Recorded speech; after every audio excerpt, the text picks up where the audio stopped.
I honestly thought people who were talking about DC traveling to go to the raiding DC of the region were just huffing a huge dose of copium. But seeing Primal's PF have less than 30 parties total for every category, I decided to hop to Ether, just to see if there was any truth to it. And well, they sure had about the same amount of parties for P8S alone. I don't know how I feel about this. I think it's good to have the option to server hop when you are on a lower population DC, or to go to events or see friends, but having every raider just congregate on one DC can't be good long term, especially when you think about patch days. Yikes. Or maybe it's just the fact that the tier is very old now. The question has been asked many times, and yes, Crystal went from fairly able to clear in PF and do reclears to on life support. Alright, so as someone who did pretty much a bunch of PFing in late Shadowbringers, and then all throughout Asphodelos, and this includes PFing DSR up to like phase 5 prog, this is completely true for Crystal. It has destroyed the raiding scene in PF for Crystal, and the ultimate scene is effectively non-existent anymore. You might see the occasional party, but it's highly unlikely you'll get a full one, much less a clear or reclear. Now, the parties that I see still doing reclears on Crystal usually tend to be ones, I don't know, I guess they don't want to leave the DC, or what's likely to happen is that they're a static that needs subs, and they only need 1 or 2, and so they choose just not to hop to DC travel, which I also have experience with, because I've been in a static with a situation like that. Now, whether this is a good or a bad thing, based on my experience PFing Ultimates, this is only good for Ultimate progging. Now, the travel isn't good, the server strain and the possibility of not getting to raid or do PF because you have to hop data centers is bad. But I think that's a infrastructure thing. But having some sort of unified center to just use Party Finder is only going to be good for those scenes. It's going to be good specifically for finding parties and for progressing at a pace that is more comfortable to you. So, I want to just go out and say that the belief that Ether has just all around better raiders, better players, just they are the peak of FF14 high end, I think that's complete dog. It's not true. It really isn't true.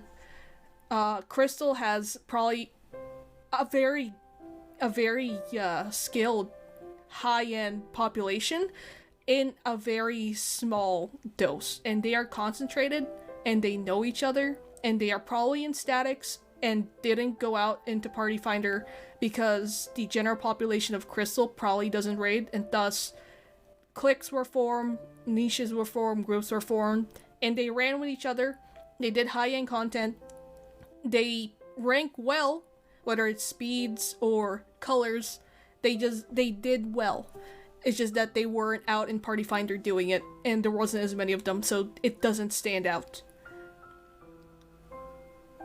And now that we have the situation where Ether is the center for raiding, even though Primal is more active than Crystal, it's not nearly as active as Ether. I've also checked this as someone who hops from Crystal DC to both Ether and Primal just to see what the situation is like. I found that Primal Ultimate is probably more comparable in ratio than Primal Savage when compared to Ether's Ultimate and Savage Party Finder kind of listings. But Ether still blows the water out of all of them. And it's not unusual for a Party Finder listing in Ether to just have 6+ members from Crystal or from just a different data center, all travelers. I've seen that. I've been in one.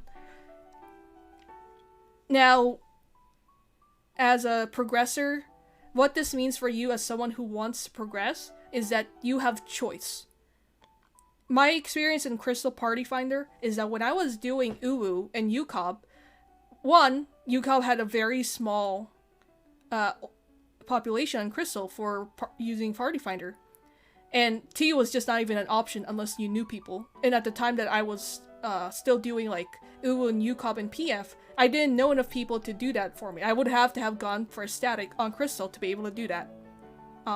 And that's probably honestly why I didn't do T up until DC travel, because I don't know, I didn't feel like finding a static just for T when there was TSR out and there was going to be another ultimate out at the time, or during 6.1, 6.2, I guess during 6.1 and most of 6.2, it didn't make sense for me to find a T static.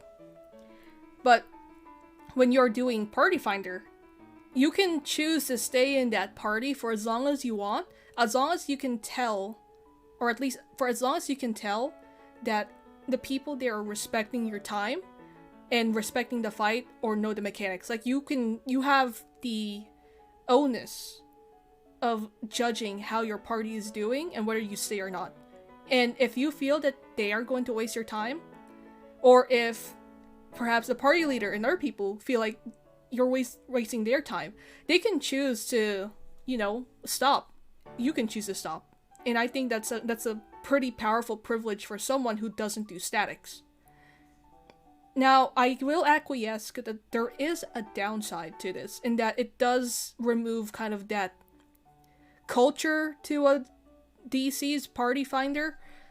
It's a loss, but it's not a loss that I'm not willing to kind of trade. I think it's a fair trade-off. Because there are other ways to meet people and create niches within kind of your DC without having to resort to Party Finder clicks. And being able to choose when to leave a party, when to maybe stop prog and get prog as you need it, is just very valuable for anyone who only does Party Finder.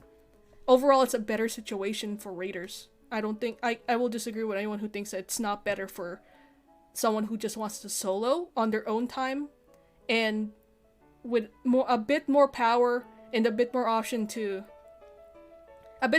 leave, because they don't have to possibly wait several hours for a party to fill if they are in a higher population situation like this.